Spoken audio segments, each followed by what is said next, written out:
What does it mean when the U.S. Department of Education, and at this point I use that term very loosely, removes healthcare, education, and social service degrees from a professional standing? Do you think it's funny that the Department of Education is telling education workers that they're not professionals? Let me go get my whiteboard and I'll show you. I should just get a permanent easel for this position. All right. Got a good seat? Got a pen? Amazing. Here we go. First, we're going to talk about immediate consequences. And I mean the immediate consequences other than making this administration look like the potatoes that they actually are. Number one, reduced access to federal loans. This is where the federal government's trying to save money and actually step out of and abdicating all responsibility for education. I know they don't like it in the first place, but nonetheless, here's what they want to do. They want to restrict how much you can borrow from the federal government at a better interest rate. Why do you ask? Well, they want to drive you to their friends. Stand by. Number two, it's going to increase private borrowing.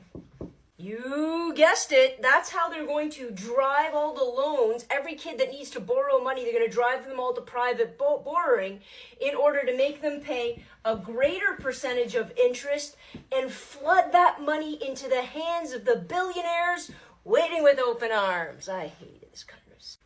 Number three, it's a deterrent. They want fewer and fewer workers going into the already overworked, overloaded professions of education, healthcare workers, and social services. Why does that make no sense whatsoever?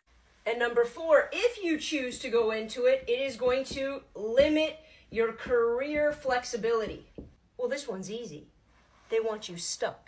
They want you stuck in a career that they want to put you in when they want to put you in it. They want no options for you whatsoever because let's be honest, this is the MAGA mentality of the future, how we control everybody's workforce. Now that's just on the front end. Wait till you see what the future of the institutional changes looks like. Here we got institutional and cultural changes. This is the important list. If you remember anything, remember what I'm about to say here. Let's go. Number one, workforce shortages. Make no mistake about it, they want these disciplines, healthcare, education, social services, to break. This government does not want to be responsible for any sort of public good that is out there. They want to figure out how do we weaken the labor force so we then can reconstruct it, rebuild it in order to serve our image and, let's be honest, the economic bottom line. Number two, they're going to create pipeline